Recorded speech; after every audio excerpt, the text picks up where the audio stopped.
Hi hello అండి. సేమియా సగ్గుబియ్యం పాయసం ఎలా చేసుకోవాలో ఇప్పుడు చూద్దామండి. ముందుగా దీనికోసం సగ్గుబియ్యం తీసుకొని కొంచెం నీళ్ళు పోసుకొని 10, 15 నిమిషాల పాటు నానబెట్టుకొని పక్కన పెట్టుకోవాలి. ఇప్పుడు స్టవ్ వెలిగించుకొని గిన్నె పెట్టుకొని నెయ్యి వేసుకొని అందులో జీడిపప్పు, బాదం వేసుకొని లైట్‌గా కలర్ మారే వరకు వేయించుకోవాలి. తర్వాత అదే నెయ్యిలో సేమియా వేసుకొని దోరగా వేయించుకొని తీసుకొని పక్కన పెట్టుకోవాలి. ఇప్పుడు గిన్నెలో వాటర్ వేసుకొని అవి మరిగిన తర్వాత మనం నానబెట్టి పక్కన పెట్టుకున్న సగ్గుబియ్యం వేసుకొని ఉడికించుకోవాలి. మధ్యలో కలుపుకుంటూ అడుగు పట్టకుండా ఒక 75% వరకు ఉడికే వరకు ఉడికించుకోవాలి. అవి ఉడికిన తర్వాత మనం వేయించి పక్కన పెట్టుకున్న సేమియా కూడా వేసుకొని ఉడికించుకోవాలి.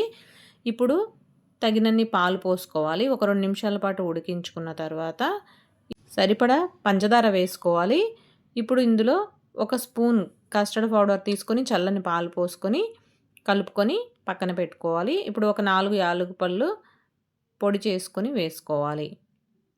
వేసుకున్న తర్వాత మనం కలిపి పక్కన పెట్టుకున్న కస్టర్డ్ పౌడర్ కూడా ఇందులో వేసుకొని కలుపుకోవాలి. కస్టర్డ్ పౌడర్ వేసుకుంటే తినేటప్పుడు జ్యూసీగా మంచి టేస్ట్‌గా ఉంటుందండి. చల్లారిన తర్వాత అయితే డెజర్ట్‌లా అనిపిస్తుంది కస్టర్డ్ పౌడర్ వేసుకుంటే. అందుకే కస్టర్డ్ పౌడర్ వేసుకుంటే రుచిగా ఉంటుంది. మనం వేయించి పక్కన పెట్టుకున్న డ్రై ఫ్రూట్స్‌లో సగం నేను పొడి చేశానండి. అది పిల్లలు గానీ, పెద్దవాళ్ళు గానీ తినడానికి చాలా బావుంటుంది. పొడి చేసుకొని వేసుకుంటే.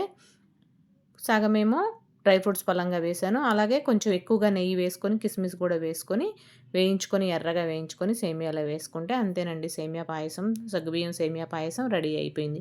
చల్లారనిచ్చి సర్వ్ చేసుకుంటే చాలా రుచిగా ఉంటుంది. మనం జీడిపప్పు, బాదం పప్పు పొడి చేసి వేసాం కాబట్టి తినేటప్పుడు చాలా టేస్టీగా ఉంటుందండి. ఓకేనండి. Like, share, subscribe. Thank you. Bye అండి.